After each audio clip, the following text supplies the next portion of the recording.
दोस्तों जय श्री राम। कपिपति बेगी बुलाए आए जूथ पजूथ, नाना बरन अतुल बल बानर भालु बरूथ। वानर सुग्रीव ने शीघ्र ही बानरों को बुलाया। सेनापतियों के समूह आ गए। वानर भालुओं के झुंड अनेक रंगों के हैं और उनमें अतुलनीय बल है। प्रभु पद पंकज नावहि सीसा, गरजहि भालु महाबल कीसा। देख राम सकल कपि सेना, चितई कृपा कर राजीव नैना। वे प्रभु के चरण कमलों में सिर नवाते हैं। महान बलवान और वानर राज गरज रहे हैं। श्री राम जी ने वानरों की सारी सेना देखी, तब कमल नेत्रों से कृपा पूर्वक उनकी ओर दृष्टि डाली। क्या कहते हैं? राम कृपा बल पाई कपिंदा, भय पक्ष युद्ध मनहु गिरिंदा। हरषि राम तब कीन पयाना, सगुन भये सुंदर शुभ नाना।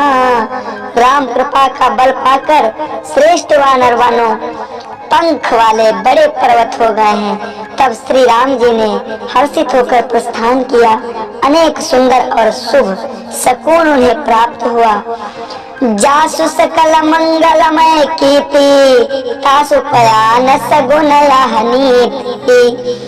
प्रभु पयान जाना बय देहि, फरकि बाम अंग जनु कहि देहि।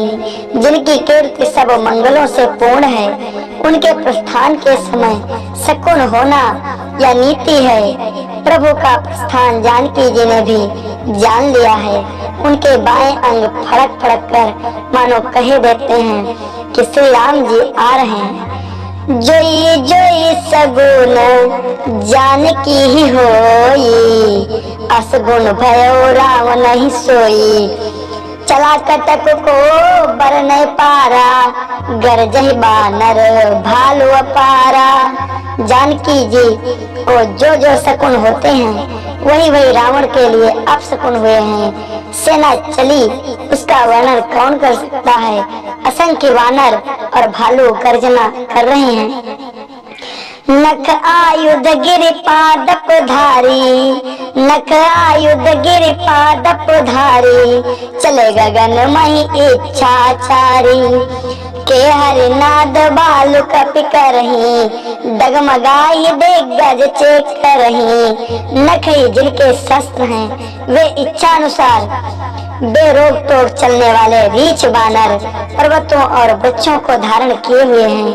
आकाश मार्ग से कोई पृथ्वी पर चले जा रहे हैं। वे सिंह के समान गर्जना करते हुए हाथी विचलित होकर चिंघाड़ रहे हैं। चिक करही दे गज डोल मही गिरी लोल, सागर खर भरे। मन हरस सब गंधर्व सुर मुनि, नाग किन्नर दुख टरे। कट कटहि मर कट बिकट, भट बहु कोटि कोटिन धावहि। जय राम प्रबल प्रताप, कौशल नाथ गुण गण गावहि। दिशाओं के हाथी चिंघाड़ने लगे, पृथ्वी डोलने लगी, पर्वत चंचल हो गए, कांपने लगे और समुद्र खलबला उठे। गंधर्व देवता मुनि नाग किन्नर सब के सब मन में हर्षित हुए। हमारे दुख टल गए हैं। अनेकों करोड़ भयानक वानर योद्धा कटकटा रहे हैं और करोड़ों ही दौड़ रहे हैं।